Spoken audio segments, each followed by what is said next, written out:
chapter 11. We're just gonna get into it, boys. So, chapter 11. Chapter 11. Chapter 11, boys. 11. Chapter 11. Wait, what chapter are we in? Sorry, what chapter are we on? Yeah, sorry. Chapter 11. Okay. What? Just gonna start getting louder and louder. Chapter 11. Alright, that's it for today, boys. We finished it. And we're done. Okay, chapter 12. So the road to Terran Ferry. Okay, so I mean, if we kind of remember, basically the idea was last time was like they left the town and they were traveling like to the ferry, and they were basically like racing in a race against time because won't stop.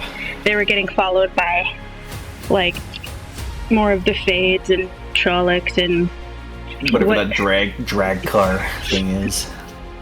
I always kind like of equate it to like bat, I think, or something like that. To like the Wheel of Time's version of a Nazgul. Kind of. Oh, like, let me Google this for a second. It's not like... Oh, they literally just look like, imagine like a vampire with gargoyle wings. That's kind of it's like a gargoyle from what I know, right? Yeah, they're like, it's like they have like a human shape, but they like have like, they sing and they like I'm backing it. They kind of croon towards you, and then they like basically suck your soul out or something. We gotta finish this book before the first season. Okay, let's do this. Drag car chasing them. Mm-hmm. And they're worried about Egwene falling behind or something like that, I remember. Mm-hmm. Well, yeah, they get to like Watch Hill, and everybody's like, "Man, can we stop here? They're still celebrating and having a party," and everybody's like, "We can't. You gotta keep." And they're just like, the dogs are like, the horses are gonna die. It's like, nope. Oh yeah, they're surprised at how quick they got to Watch Hill, right? I think I wrote that on my note. Mm-hmm. Then Maureen heals some of the tiredness. Okay, let's just from before it was they just left what's that place called? Emmons Field. Emmons Field. So we're on the run again. I'm rejuvenating the cogs in my brain. They arrived at adding some oil to the machine. Yeah, pretty much. Yeah. At least when it comes to this book. Maureen heals some of their tiredness because she's like, "I'll take your tiredness away. I'll take all your tiredness."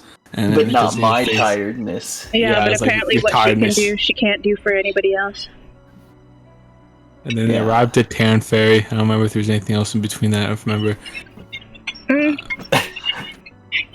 Well, where this chapter starts is like they're basically going to a Terran Ferry, and Rand is super worried about Bella being able to catch up with the horses. Yeah. And you know that the stupid, what's the weird eye-looking guy there? The Murgle. The Murgle's after them. They sent the direct car after them. The Murgle, yeah. The Murgle. Murgle. I'm seeing those dusty wheels. I'm wiping the dust off. At the end of the chapter, they get to like the door or whatever, and they're just like, we want to cross on the ferry, and the dude's like, what? Yeah, Lad just walks up. Fucking door! What the hell was that noise? Oh yeah, and then it's Lad pounding on the door to the ferry, man. Yeah. and then they bribe him with a humongous amount of gold. Like, we need to do it tonight. Because we're on a run. If we don't run, they'll be here. Yeah, he's like, we don't do it at night. It's too dangerous. Then he throws a bunch of money at him, and he's like, all right, we're doing it tonight. Money. Under no circumstances do we cross the river at night. Throws money at him. Except for this circumstance. I was predicting in this chapter that they weren't gonna get the bribe going, and then the Murgles can catch up to them, and they're gonna die to the Dragar. Yeah, I know at some point they... Like, are you expecting this book to basically end before it begins? I'm just maybe in juniors and watching in church is finishing, that's that. Yeah. I know when they go. Remember when they go to the docks to meet with the ferry guy? They they see him show up with 6 guys, and they all Lan basically motions for them to all show their weapons. I mean, don't fuck with us, cause fuck you. Even though they don't know that everybody there except for Lan is useless in a fight, probably. I mean, to be fair, Lan could probably take them all really easily, but yeah, people in numbers always feel tougher. Okay. Chapter 12. They cross town and sink the ferry. That's the summary I wrote. Oh my god. What? That's what happens, though!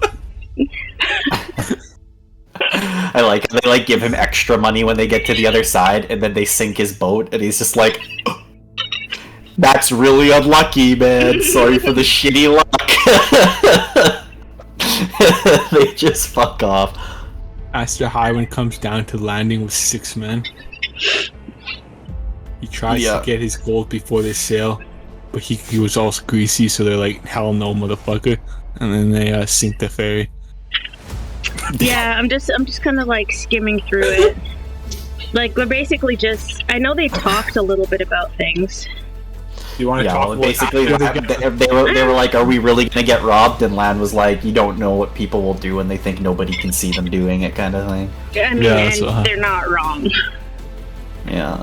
And I wrote here that they basically pay him for taking them over, and then they sink his ship, and they're like, "Man, that's pretty shitty. Look, here's extra money for your sunken boat." And that's very unfortunate. I love how dude's just like, hey now, where's my gold? And you're just like, okay, fucking chill, and we'll give your men each a fucking mark. So what do you think of that? Do you think Maureen's just the devil for doing that, or what? No, that makes sense. I mean, because they said that even if the ferryman's corrupt because he's taking all this extra money and stuff, there's a pretty good chance he's not going to ferry them over, at least not willingly. So this way they just kind of sink the ship and they don't have to worry about it.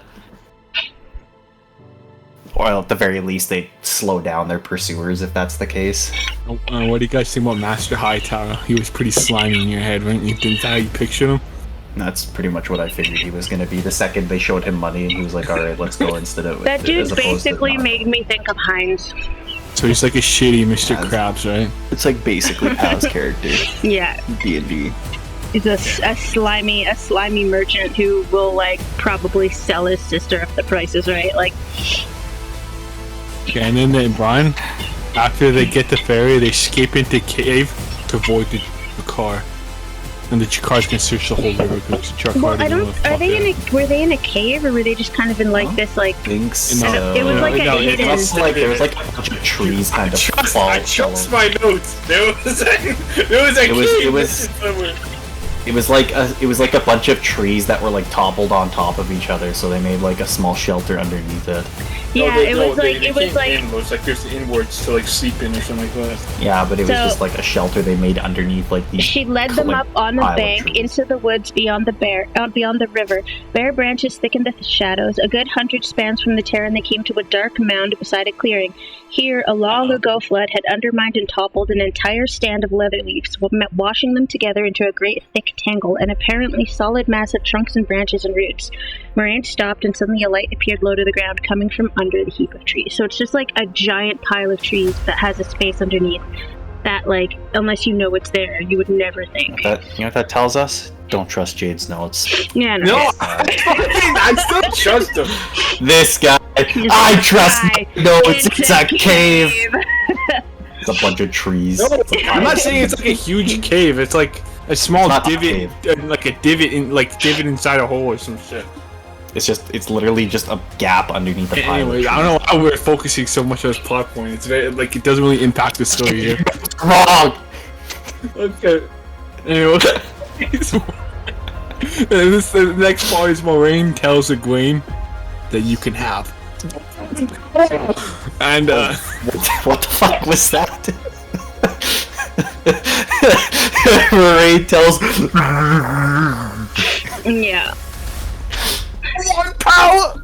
Yeah, and they're talking about the power and stuff, and she's like basically explaining that Egwene is one of those people that is going to end up channeling without learning. Like she's one of those ones that is like gifted. She could become an Aes Sedai. It's gonna happen eventually. With one power. Yeah, and then of course, like, Egwene just gets, like, super excited about it, and Rand is confused, because it's like, to him, all of a sudden she wants to be somebody else, like, at the drop of a Entirely. hat. And he's just like, what the heck? What happened to, like, the dreams you had, like, when you were younger, you know? Like...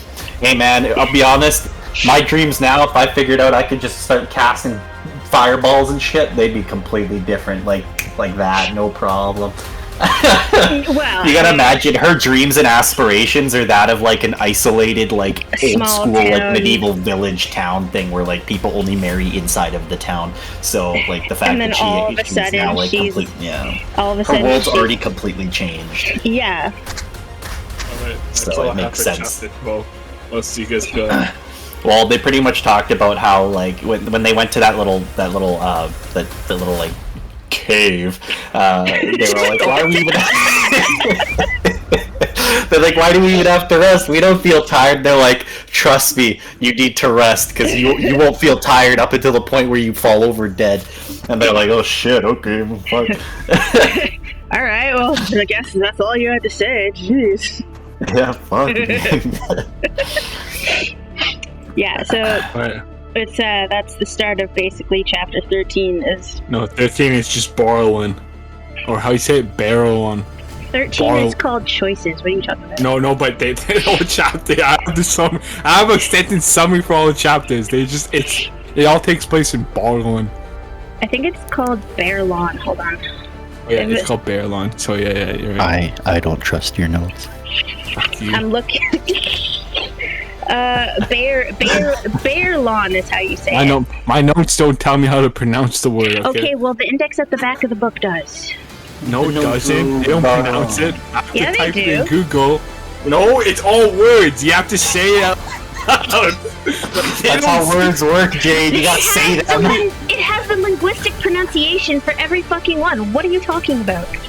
Whatever, guys. Anyways, that's not. Again, not talking about the stuff. Oh, this is pretty fucking important, Jade. Why does he know what's in the book? Anyways, okay, I'll write what my first note is. Moraine uses the one power to refresh everyone. You know, when Jade does that thing where he like starts to describe something, but it makes him laugh so hard that he actually becomes like completely incoherent and can't hear a word he says. So pretty much every conversation with Jade ever. Yeah, but like he just did that. He's like the one power, and then he does that like little laugh that he does. My God, one power. Yeah. God damn it. Jade, deep breath. You're okay, buddy.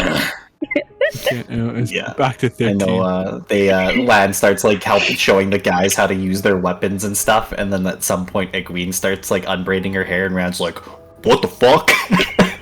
He's like, you've literally waited your entire life to be told you're old enough to braid your hair, and all of a sudden you're just like, I'm a different person she's now. Like, it's just fuck like you, Aes Sedai don't braid their hair, and he's like, you're not Aes Sedai? Yeah, pretty much. Dude, you got Aes Sedai. And then Lan's like, could you both shut the hell up? We're trying to not be proud here. The one thing that Rand said when Lan was trying to teach him how to do stuff, he was just like, oh, you're talking about the flame and the void, and the warder's like, the fuck? Like, alright. Yeah, we got. And Lan teaches the boys how to use weapons. Mm-hmm. Yeah. That was pretty hype, wasn't it? Yeah. So how much heat were you feeling? Like, what was your like level of heat temperature from 1 to 10? Like, I was like almost the goosebump, but not goosebump. Is it Celsius or Fahrenheit? No, it's scale 1 to 10. Are we American all of a sudden? What the fuck? Hey man, you never know with Jade. So, one day he's asking what your temperature is on a scale of 1 to 10. One day he's thinking that trees are caves. You know, it's just like, who knows. Really? Just the end. Fuck. Okay, Moraine. I know at some point. So Rand and Egwene have that fucking argument and just like scream at each other, and then I think I think that's later, isn't it? That's on 13. That's like pretty close. That's like at the beginning of the chapter. Yeah, it's like right after they were talking about like their days basically were just like eating, and then like they'd get trained, and then they'd relax, and they'd go to sleep, and then Egwene and Moraine would like sit in a corner and whisper to each other. That's next chapter. They're all in the hot bath. I can't remember. Yeah, and then I remember at some point Matt starts talking that he wants to. He's like, we definitely lost them. We should start doing some sightseeing. And he's like, I want to go here. And they're like, why do you want to go here? Because they ain't got no Aes Sedai. And then Moraine just like walks in, and he's just like, oh. Yeah, and then Moraine. And she's just like, bitch, like you've been gone like 3 days, and you've already forgotten that you're being chased by fucking Trollocs.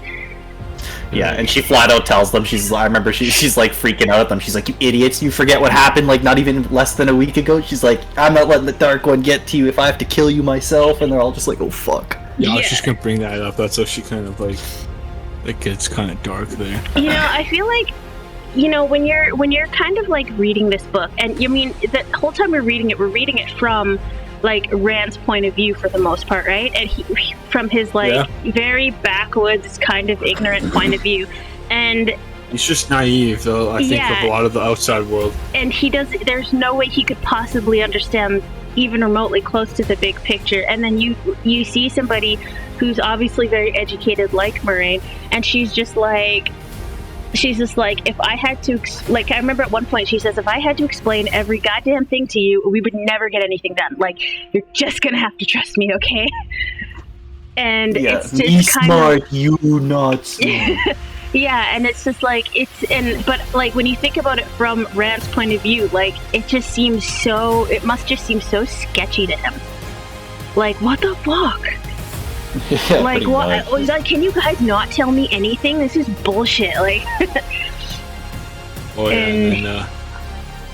you talk about Rand spying on Egwene, and she's like, he's getting jealous that Egwene's teaching her the power to, like, the training to be nice today. They had a conversation about like the breaking of the world, and then Moraine's just like, yeah, it was the men. And she's just like, oh yeah, the evil men. She's like, nah, they weren't evil. They just went fucking crazy. Yeah. And then they're like, why are they chasing us? And then she like looks at the bush, and Rand's like, ooh, and then like runs away. Oh yeah, one question. I got like one major proof of the Dragon Reborn prophecy. You always stated about that. There's some important factors in this chapter about it. There's one major proof you'll know the Dragon's reborn, and you'll be able to do something like that. He'd be able to channel is one. Yeah, that wasn't the point though. I would have noted that. Like we knew about that from previous chapters before. There was something else that was brought up about that. I don't know. Who knows? This is why I wish I didn't read a month ago. Well, I'm just skimming it. I love how like Tom's teaching them how to like play music and basically be bards. Like teaching Matt how to juggle. He's like, yo, Red. Matt's like, yo, Red, I can juggle 4. Pretty much, yeah. I'm skimming too. And there's like, they don't really talk about that much. Like they're doing like Moraine and Egwene's conversation, and then they all like they top like a hill, and then they're all of a sudden lays bare lawn, and everybody and like Rand, because he's never seen a town before, is just like, holy shit. And he's just like a log wall nearly 20 feet tall. It's like a log wall though. That's not a city. A city will have fucking stones, dude. Yeah, pretty much. Well, they get the barrel on, and then Moraine's just like, we want to draw as little attention as possible. We don't call us Moraine lad. Wait, I remember. I found it here. What the fuck? It's important. One of the prophecies says that the Stone of the Tear will never fall until the people of the Dragon come to the stone. The Stone of Tear, yeah. So yeah, that's... The Stone of Tear, I don't know if you... It's just more foreshadowing for future like books I've seen. Yeah, the Stone of Tear... I don't know what it means yet, but... Tear is a city at the very bottom wait, of the map. Wait, no, it doesn't state in the... paragraph. I don't want spoilers. Oh my god, it's not I'm just saying Tyr is a city. Jesus. Yeah, I'd rather not know that unless if that's like... There's a map in the front of every fucking book. You can see it. It's not a secret. Lies. There isn't even a way to pronunciate things in the book. Oh my No, but god. actually, I'm gonna be careful.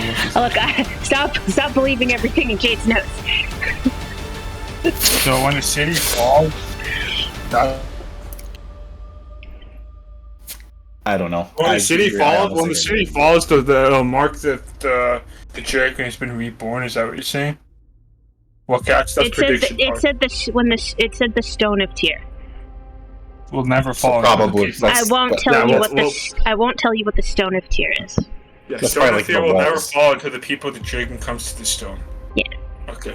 I feel like that's gonna be like somebody who's the dragon goes there, and then when that person is there, the town just gets fucked. Predictions? Yeah.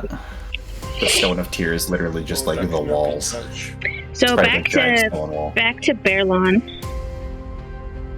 Yeah, they get to the gate, and the gatekeeper's like, "Yeah, you guys can't come in. Fuck this noise." And then one of the other gatekeepers is like, "Oh, that's Mistress Alice," and then they just lets them in. Yeah.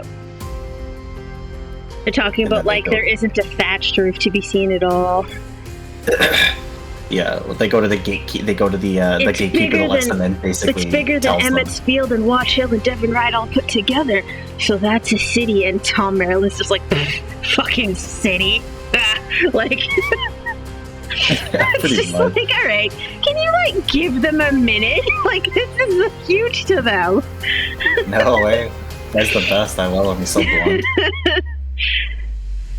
He just like that's the one thing he does. He rolls his eyes and then blows out his mustaches. Like, yeah, but no, they go to the gate. The gatekeeper lets them in and kind of lets them know what's going on. I guess the children of the light are in Berlon, but the governor's like, you guys can't all be in here, so there's not that many of them in there. Yeah. Just looking at a faction at play here. Children of the light. Yeah, So- they talk about like some fucking Why, Mr. Alice? You taking up collecting down country folk with hay in their hair? just ripping All on right, them so buddy, hard. can you fucking chill? And then they stay at the end. The children of the light. I think that's all I want to know. Hated Aes Sedai as much as they hated Dark Friends. So, Yeah. what do you think? Yeah. What did you think the children were when you first read that? Honestly, I figured they were just like some sort of fucking like religious zealots or some bullshit. Yeah, that's- I figured they were. When you hear Children of the Light, I always imagine like old school like Templar zealots where they're just like, "You magic, burn at the stake!" Like, Yeah, I'm thinking the same thing. you're reading a book that tells you how to heal people. Burn at the stake. What do you mean you use herbs? Burn. Yeah, that's pretty much what I imagine the Children of the Light are. I feel like that's pretty accurate. Oh, Heretic. What do you mean? No, they don't like the Aes Sedai. They don't like the evil stuff, and it's like. That's all the magic stuff. Basically, they're basically like, oh my god, is that a dwarf? Burn him! Oh my god, is she reading a book? Burn him! What, an educated woman? Burn her! Aes Sedai? Burn him! yeah, no, I got what you're saying, but just that's. We got the extreme end, okay? You can't. That's not even the extreme. That's just what they are. We just dove in there. I was like, That's like, Jade, that's like getting into the shallow end of that pool. That's basically this is what they are as an idealism, man. They're just fucking psychopaths. But they feel like they're justified because they have like probably some fucking pope at the top, and he's just like. fact is, children before, as children of the light, confirmed psychopaths. Right, Noted. Yeah, you heard it here first. Yeah, we Even the governor's like, these guys are fucking. They just bring trouble. They just like, screw this. Like, you guys can't all come in here. Only like a couple dozen of you guys can come in here at any given time, or a dozen of you. So they have like a camp or something. Did they talk for a little bit about the one who's named himself the dragon and that he can channel? Oh, yeah, and that he's got an army somewhere, and he named them the people of the dragon. Galen. How do I pronounce that? They mentioned his name. Some way to. Oh, just Gale down. It's just the self-proclaimed dragon reborn as an army there. I don't think they name drop him at all. I think they just refer to him as the dragon reborn. Yeah, why isn't that in the book? Oh, I guess it's just Gildan. Gul'dan. Oh, sorry. Yeah. Yeah, they just, and Moraine and Elan just like kind of, brush it off a little bit, just like, yeah, we're not gonna fuss about it. And then they also talked about that Aes Sedai went to Aldan, and they're just like, yep, they went. So, yeah.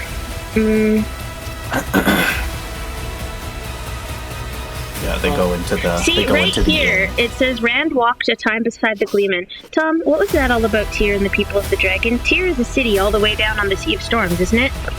Acting like I'm spoiling shit. Oh, that's what I was reading right there too. When I was Jade's notes failed him again. The prophecies of the dragon. Tyr is the greatest port on the Sea of Storms. I see that. Yeah, gotcha. And the stone is said to be the fortress. Is the fortress that guards it. I told you, by the way. I read this like a month ago. So well, I mean, you would have thought that you would have skimmed it before we started this, Knob. I was thinking of maybe not even doing it, but we're doing it now, so I could get... Whoa. You guys, you weren't even gonna tell me. You're just gonna be like, make me just sit there. I know, okay, we're in here right now, so we're doing it. Whoa. Yeah, one of the prophecies says that the Stone of Tyr will never fall until the people of the dragon come to the stone. Another says the stone will never fall till the sword that cannot be touched is wielded by the dragon's hand. The fall of the stone is one of the major proofs that the dragon has been reborn. May the stone stand to lie in dust. The sword that can't be touched, that's what it says. I don't know if it's a sword. Whatever it is, it lies in the heart of stone, the central citadel of the fortress. None but the High Lords of Tyr can enter there, and they never speak of what lies inside. Certainly not to Gleeman anyway. I really like what Robert Jordan's doing here with all these prophecies and foreshadowing future events. So that's just the brilliance to this book. I think the coolest thing about this entire series is just the fact that we are... Basically, the reader is exactly as ignorant as Rand is.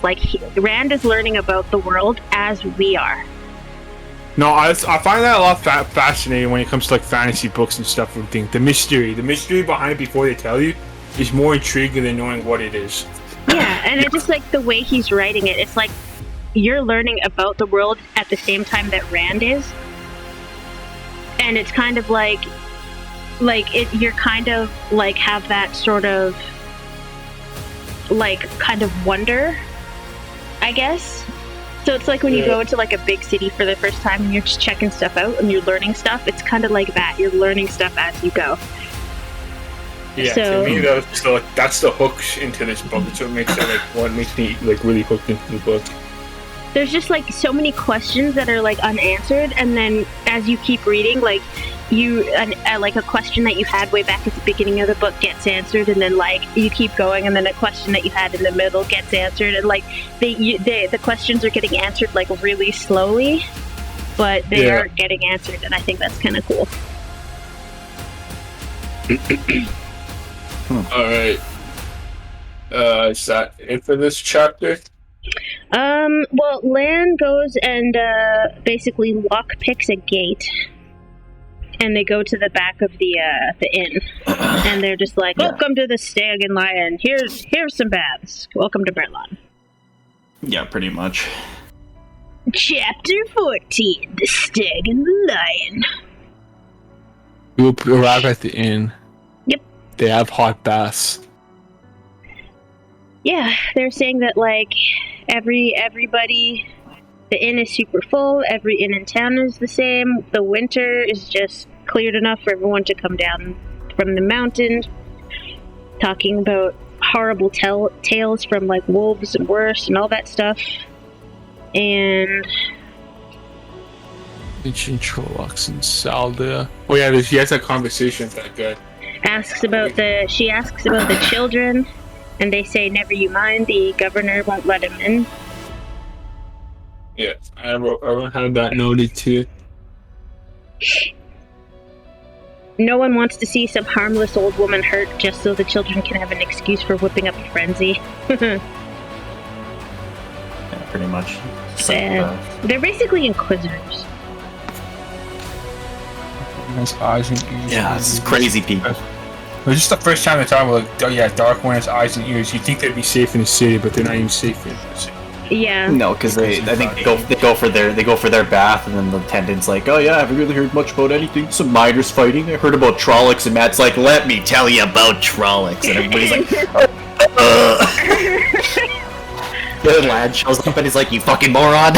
Yeah, you've been hearing a lot of those Gleeman tales, you know what I'm saying? He's trying to just dismiss it as a fact. But I didn't hear it from the Gleeman. They're like, oh, that fucking Gleeman, man. He's just telling all these crazy. What's this about me tell stories? You just don't tell them as well as Tom. Yeah, you keep adding things in. And they're just like running. He's just like, what the hell? He's like, I didn't do anything. I was just doing a tell about the Trollocs, not about. Don't talk about the fucking Trollocs. What the hell, dude? Yeah, and then after they're done their bath, Rand goes to try to apologize to Egwene, and she like basically just says "fuck off" and. I know, like just they are so unable to communicate properly. Yeah, pretty much. But I mean, what can you? I don't know. What can you really expect, considering that like it's like communication is not necessarily a need in where they grew up. All they need to know is like their roles. Farmers. Plow in the fields. Plowing every day. Is big man, chops logs, does farm. Her role, be wisdom, get married, have kids. There you go, small town life. Who says we have to get along in order to be married? Yeah, pretty much. They, where was it here? Oh yeah, they like, they're at the table and everybody's just like, you guys can't fucking talk about anything. The maids are like listening at the doors and shit. And then Parrot happens to say, hey, he said there were Chaldaics, and Lan just like hurls the bucket to the floor. Like, what the fuck? How is this not getting through your head, you morons? Pretty much, yeah. Let me see.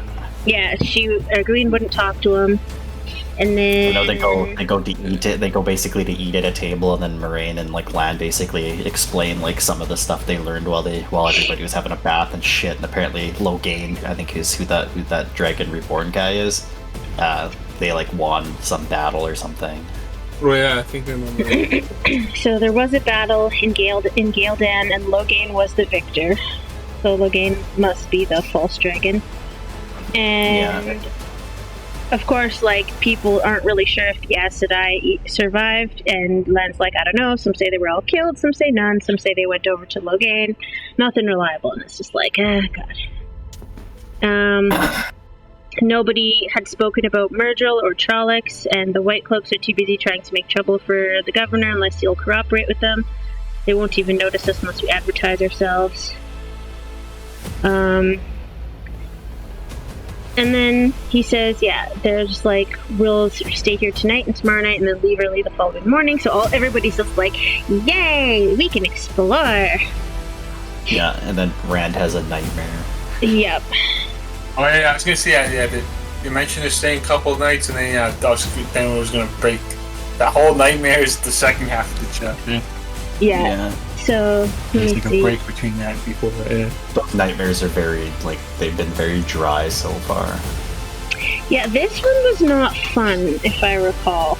Oh man, I don't think he basically wanders around like the tavern because he's like super thirsty, and he like opens a door and there's like some fucking guy there, and he's like, I'm just gonna go the other way, and then he goes through the door and he's back in the same room with the same guy. Yeah, and then they basically talk and he starts monologuing, and then he like crooks his finger and like breaks it and like bends a rat in half until its back breaks. Oh yeah, I forgot. And then that's to confirm it was real when he woke up or whatever. And then he did that to him in the dream, and then he woke up and he's like, the fuck? No, he also states like, he's talking to meets the Dark One at Baltham, and he states somewhere in there. Yeah, like he called the man he was talking to calls himself Balzamon. Yeah. And he says, "Perhaps you are the one. Little good it will do you. The Amerlin seat will use you, just as Davian was used." And Urian Stonebow starts listing off all these people. Yeah, people think he's like, people think the Dark One's like bound by chains and stuff, but he's like, I'm not really bounded like people think that I am. Yeah, watches like A lot break more his rats power. back. Yeah, I have a lot more. He breaks the back to show you he has a lot more power than some people think he has Yeah, in his current state. but it's kind of Awesome. like it's kind Oh of yeah, like there's lots of like world building mentions here too. Yeah. Like he quickly throws them out quickly all over the place that I don't understand yet. I only mention it because it's if I read later books and come back to it, I'll probably get these references when I don't. I think that like the one thing that's really really sketchy is that it's like, you know, if he was as powerful as he says he is, why is he just coming to him in a dream? Like, why is he not like in front of him, like breaking him in half and just like fucking him up right there? Like, is it just for torture, or is it? I don't think he wants to break him. I think he wants him as his pawn. Like he wants the power to consume him, and he's going to be. He keeps trying to tell him to like bow. So Well, in that last like, dream, he tried to get him to drink from a cup. Yeah, and he's like, "Yeah, I'm not thirsty." You're thirsty, drink. I don't think this guy's a stereotypical like dark villain compared to your average like other fantasy story dark villains. I think there's probably some deep lore going down here further on. I'm getting vibes like that. Yeah. Yeah, he has his nightmare and the fucking back breaks, then he like wakes up like the next day. And I know he like decides to take his sword with him, and he sees like the innkeeper like fighting with like the cook, basically bitching about the cat, because they thought the cat's been like bringing all these dead rats in, but it was just the Dark One like killing all the rats in the inn. Yeah. So there's a bunch of rats with broken backs all over the place. And all the back's broken too. It's so weird. And fucking Rand's like had a bite of food, and it's just like turns just tasteless. He's like, "I'm sorry, what?" Oh yeah, we just jumped What did you say to me? But yeah, so he gets some food, and then he goes out. They all wake up. Didn't he? Hold on. Did he like? What? No. I was gonna say, did he get everyone else to come out? But never mind. So yeah, then he goes. No, it was the pit chilling. So he goes into the common room. Wait, I think wasn't parents still sleeping? Oh no, he was the last one to wake up. I remember this. He was the last one. He goes into the common room and he starts talking to Tom about it. And I think did he? He went to go talk to Tom about it, but he's like Tom. I think was busy, like just doing what he does. Doing his bard stuff. Oh, he finds Perrin also the badge. It was the first one he found. Yeah, he goes to find his buddies, and Perrin was, I think, still in bed, saying that he couldn't sleep because of whatever nightmare he had. And then I think he only go to find Matt, and Matt also said that he was like he had like the shittiest sleep. He was tossing and turning. He's like racked, and they're just like, "Oh my god, dude, you too? That was fucked up." Yeah. That you was watched him so snap weird. it in half. Fucking crazy, man. Yeah. And then they sit there and they're like, "Man, should we tell Moraine?" And they're like, "Fuck, I don't know if we should tell her or not." I remember she told us that she was gonna fucking kill us.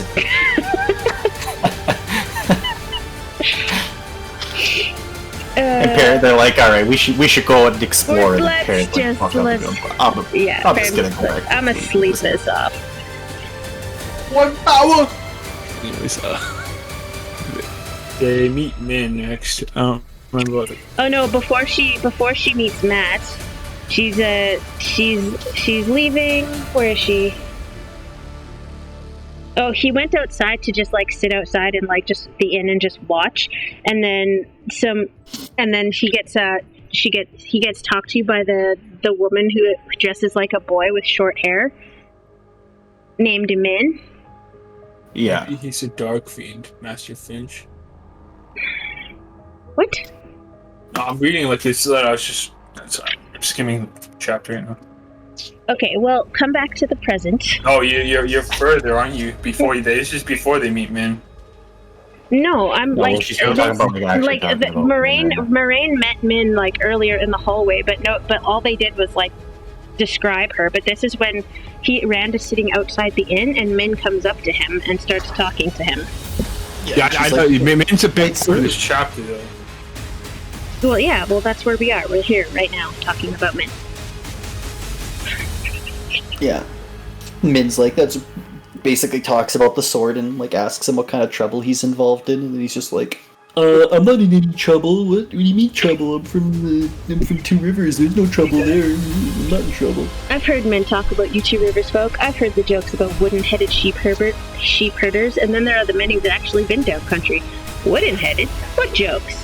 New ones, you know, the way you walk around all smiles and politeness, just as meek and soft as butter on the surface, but underneath they say you're all as tough as old oak roots. Prod too hard and they say you dig up stone.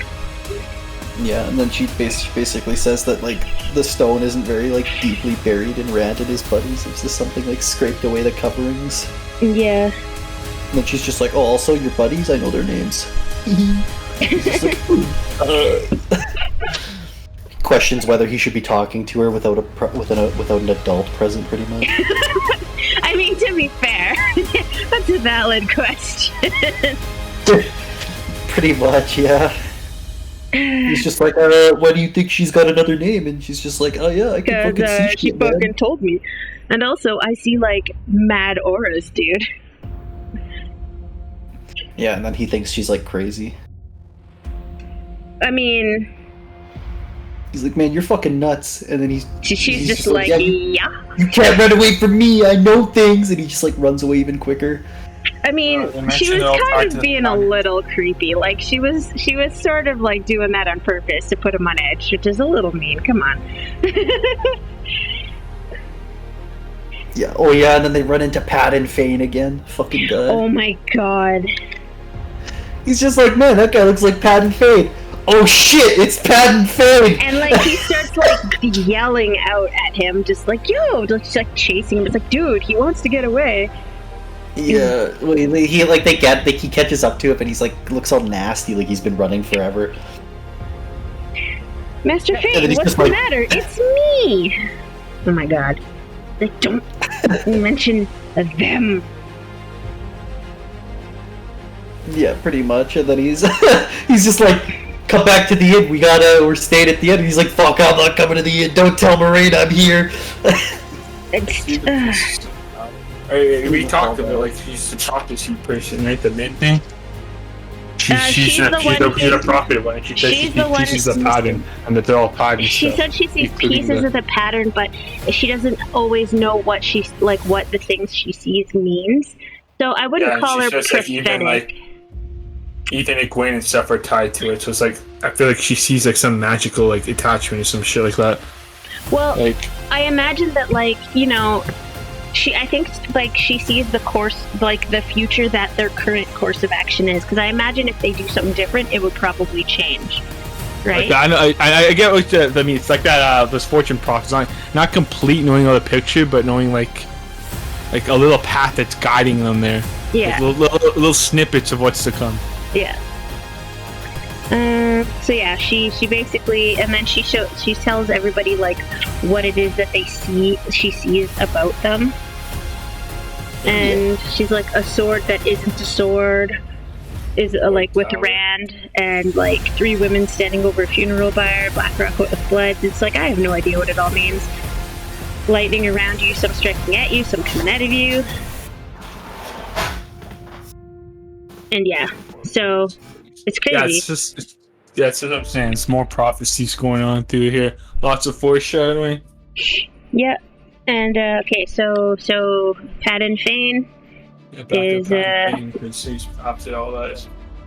Well, he basically just tells them not to tell Moraine he's there, and then fucking runs again. And then Bran's like, wait, and then runs after him again. And then I think he runs into Matt. Yep. He must be really turning into a city morning, sleep all morning, and run right over people. Yeah, and then Matt's like, holy fuck, dude, I also had that crazy dream. They run into the white cloaks, too. Oh yeah, well they basically decide that they're gonna go ask the Gleeman what they should do, but they need to get Perrin to not tell Moraine, and then they're like, as they're going back, they see the fucking Children of the Light strolling down the street, and Matt's like, dude, it'd be really great if I played a trick on the fucking psychopaths. Yeah, and this is what happens when you let an idiot fucking... It's kind of like It's like a lesser version of what the fuck's his name from GTA 5, like Franklin's friend. Lamar. Yeah, it's like a slightly more mischievous version of that dummy doing stupid Yeah, shit. pretty much. He like climbs up on a window, and like uses his little slingshot to like shoot some barrels, and they like roll into the mud, and they just go all over the white cloaks. And then Rand's like, ha! And then they're like, "You think this is fucking funny?" And they come up to him, and he's just like, "Oh shit." He's like, "Oh man, things happen." Yeah, but it's like it was just like in the back of his head was a frantic wonder at what he was doing, but it was a distant thought. So it was kind of like he was like almost slightly possessed by some weird thing. I don't know. Yeah, but it was just dank. He like laughs at them, and they get super upsetty and run over to him and try to give him shit. And then he's like, "Where is it here?" Oh, he like throws his cloak back to show that he's got the sword, and one of the guys notices like the Herod mark, and he's just like, "This guy didn't earn that shit. He fucking kidding me? This young guy right here." And then Rand's just like flustered. It's like a small voice in his head shouted that something was wrong, but all he could think of was how full of energy he felt. It's just like, what? What's happening to you? When the children of the light ask questions, you gray-eyed bumpkin, we expect answers, and then the town watch shows up. Yeah, they're like, "Alright, let's get the fuck out of here. This town has lost the light." It's like, dude, you got splashed. Shut the fuck up. Told you, man. They got splashed with mud, and they're ready to fuck some young kid up. Like, fucking Barrelon crazy. stands in the shadow of the dark wood. Yeah. Like, they already think that he's like a dark friend. Just like, yep, he's a bad guy for sure. Yeah, this kid right here with this sword that he definitely didn't earn, that's laughing at us because we got some mud on our clothes. This guy's got to burn. Yeah, 100%. Yeah. And like after like the town watch show up and they leave, they like Matt comes back. Matt's like, "Brad, you're dude, fucking what crazy." the hell? I would have been like, "Dude, what do you mean? What the hell? Like, what the hell for you? You fucking these guys are crazy." Shoot fucking barrels at him and stuff. Like, come on, man. Yeah, and then That's they go gonna back to the inn and they start to tell Tom about stuff. He's like, and they start saying Balzamin, and Tom's like, "Don't fucking say that ever again." Yeah, he's like, "Don't need to. You know what? Maybe we don't tell Moraine just yet." Yeah. I feel like a lot of their issues would be like that are probably going to happen later could have been solved if they just fucking told Moraine. Yeah, but I mean, like, from their point of view, she's sketchy as fuck. And then, like, they trust the Gleeman, because the Gleeman, they just seem as, like, a normal guy. I think the Gleeman's like, maybe we shouldn't tell Moraine just They yet. stopped trusting her after the fairy incident a little bit, and then some. That's It's when not they even the stopped, fairy like, incident specifically. It's she the flat fact out that said she that she's doesn't- going to kill them. Yeah, she doesn't tell them anything. It's that too. It's just like a bunch of these, like a bunch of events are coming up. You let me finish. Though. All these events are coming up, and they're starting to question their allegiance with Moraine a little bit, or how much to trust her. Yeah, and like she doesn't tell them enough. Like she has so much in her mind that it's probably such a complicated thing that it would probably take hours, and she like feels like she doesn't have time. But they also mentioned that Aes Sedai are not to be trusted with, or something like that. I think that's like common. Yeah, knowledge. that's like the local superstition from where they're from. Is like Aes Sedai bad. Yeah. So it makes kind of sense why they don't go to Moraine immediately. Yeah. The end of the chapter is the best. They're all like talking about what they're gonna do, and then they go back to the inn, and then Perrin comes out. And he's like, "Naeve's here." Oh shit! And they're just what do you mean she's here? God, no. Yeah, they like reluctantly go inside to like figure out what the fuck is going on. So yeah, Naeve is more tied to the plot than we thought. Dun dun dun! It's like, how did she get here? The fairy? It's like, oh, you think the fairy could stop her? Nice. Pretty much, yeah. Like, for fuck's sakes. Couldn't we just? It's like she's in there, and it's cold enough in there to snow. Couldn't we go somewhere else for a while? My dad says only a fool puts his hand in a hornet nest unless he absolutely has to. It's like, yeah, but she's not gonna leave, so just get in there. And yeah, that's where we leave it, having to go inside the room to deal with 90. Yeah, I don't know like this is gonna go or even end on. They're just on the run for a long time right now. That's gonna be what the next like while of the book is until they get like a safe haven. I know they want to go all the way to the Ice to Die City. I forget what it's called. Tarvalon. Yeah. Yeah, but it'll be. It's I don't know. I think I sort of understand like why, like people, Jeff and Steven, why they thought that this was really like slow moving. But I mean, to be fair, it is pretty fucking slow moving. It spent 10 chapters in a farm situation without like any action or anything until like the very end. That never occurred to me until reading it again, and then I was like, I guess it is kind of slow moving, but like it's everything. Sorry, go. We're like 226 pages in, and some novels could be more action-paced within the first 100 pages in what we read. Yeah. This is a grand epic, though, so it's... Like, this is a slow build. Yeah. And so it's kind of like, I wonder... Like, I don't know, I fell in love with it, so I'm just curious, like, I wonder if... The hook to me of this book is the prophecies and the world building. You can really see it's setting up for something huge. Yeah, it's not like a giant hook. It's like little tiny ones that like just keep your interest and just keep you wanting to go and go and go and go. Yeah, nudging forward. Yeah. And I don't know, Mikey. What do you think about that? I don't mind the slow build, but I think it's one of those things where you have to know about it going into it, because if you don't, then you're kind of just like, man, this is fucking taking forever to get to anything crazy. So yeah, I don't know. I never thought of it as slow before. I don't mind it. Like I kind of knew what I was getting into before we started, so like just something I expected. But I don't think like Jeff and Junior did. Yeah. That's why they're kind of like, we're not really interested in the book. And I'm like, well, I mean, you kind of have to know that it's gonna be a slow build. Oh yeah, it gets really crazy. And it's different than other slow builds because they go through like so much world building and like descriptors and stuff. It's different from something like let's say like Game of Thrones, where there's consistent world building, but it's paced at like a different way, where there's like interesting stuff happening pretty consistently. Whereas this, it's like they go through the day-to-day life, and you're kind of like going through the day life of a farmer. Interesting, not really, but then there's like a little bit interesting stuff, and then it's a lot of like slow monotonous stuff, and then it's like a little bit interesting stuff, and then slow monotonous stuff. Like there's no. I think I remember someone stating earlier that Robert makes the beginning to be like a little like not too much straight crazy shit going on until later he Which makes sense. You don't want the crazy stuff, but you want something to like kind of tide you over until that crazy stuff starts happening. And this book doesn't quite have that. Like I mean, it falls short of that quite a bit, but I mean. I like long. You get a lot of you get like a lot of characters, and then when stuff goes off the rails, like that's like some of the best like plot, like story building you can ever tell across any story. Once you actually get to those points, because then you actually know the character, you've lived the character, you breathe them. It's just so good. I feel like this is one of those things where it's like if it was, say, a first-time novelist, like their editor would have chopped this thing down to like 50 pages. But because 100%. Robert Jordan was already very well established and like he knew, like he pitched this entire thing the way that like it was, like he pitched it to be a slow build epic. Yeah. I don't know. Like, what did he write before that? Like, I just don't know.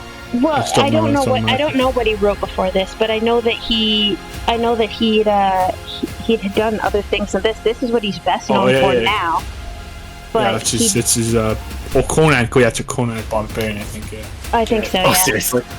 But like, so I think that like he marketed this to be like the slow build kind of epic, so like he knew his audience, and then I think it became like, you know, the kind of, you know, legendary book series that it is. But I don't feel like a first time author, for example, would be able to do something like this. No, you wouldn't be able to like ship that because you'd like that's too much of a commitment for like publishing. Yeah, not even a little bit. Yes, to prove values you can write before you can build something like this to sell like that. Yeah, okay, I got you. Yeah.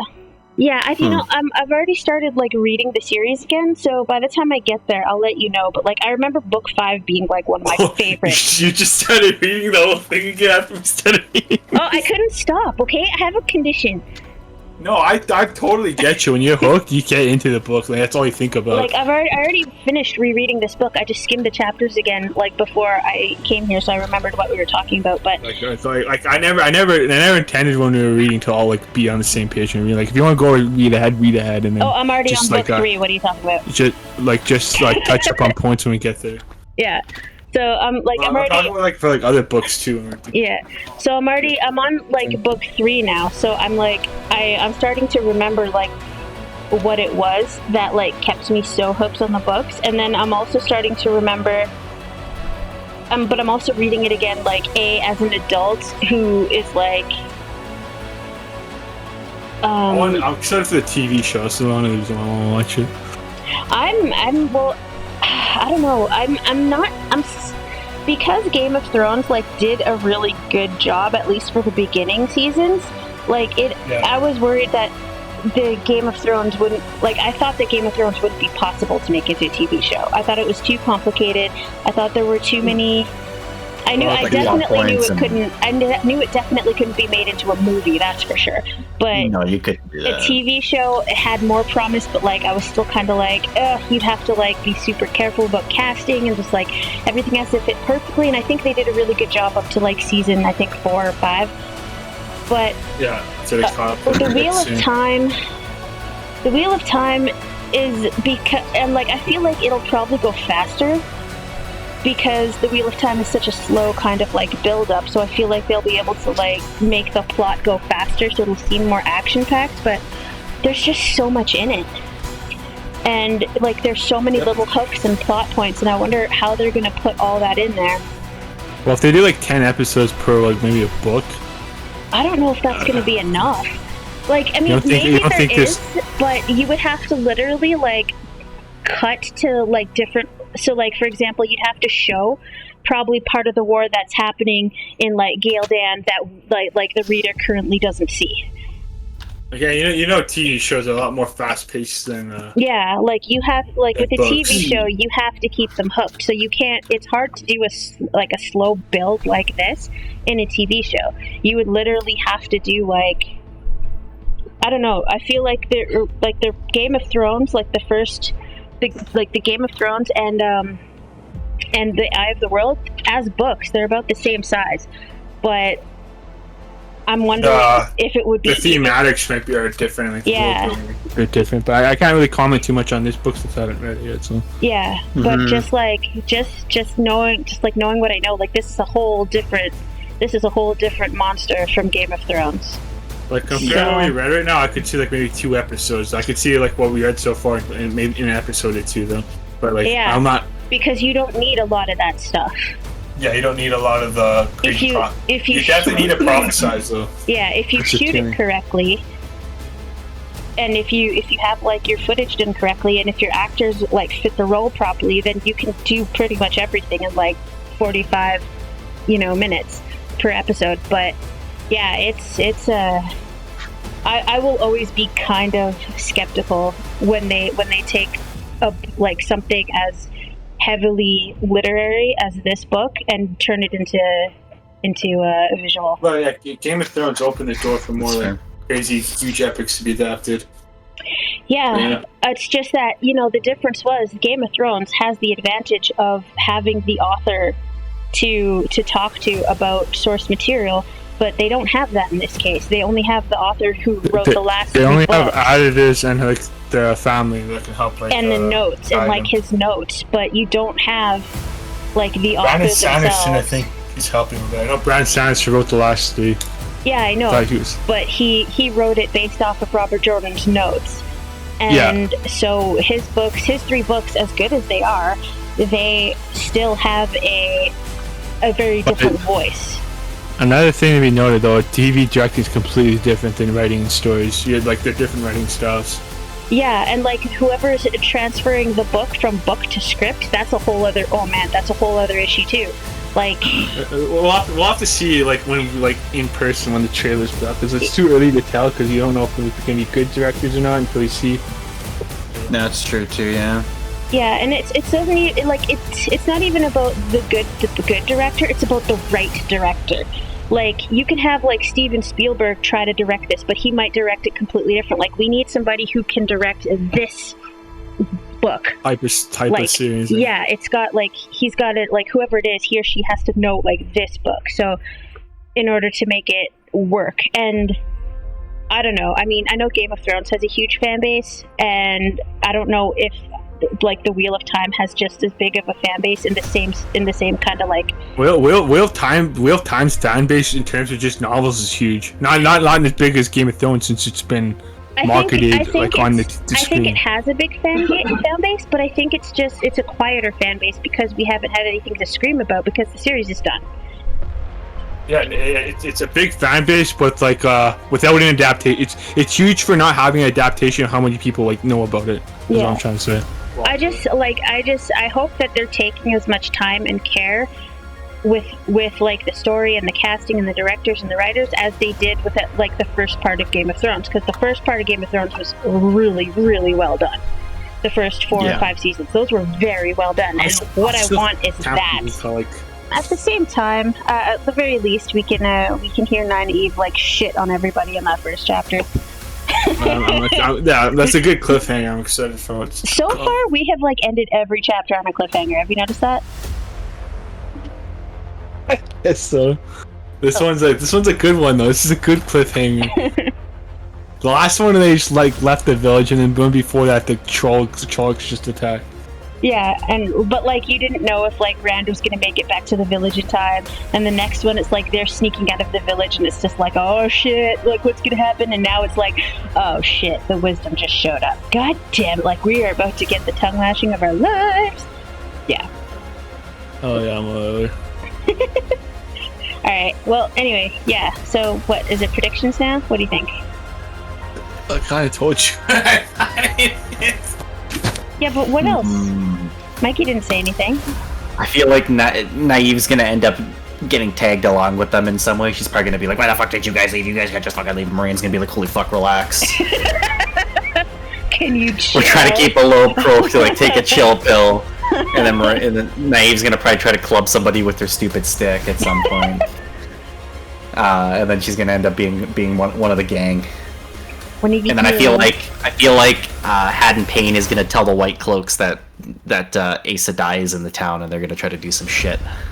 Oh, an asshat.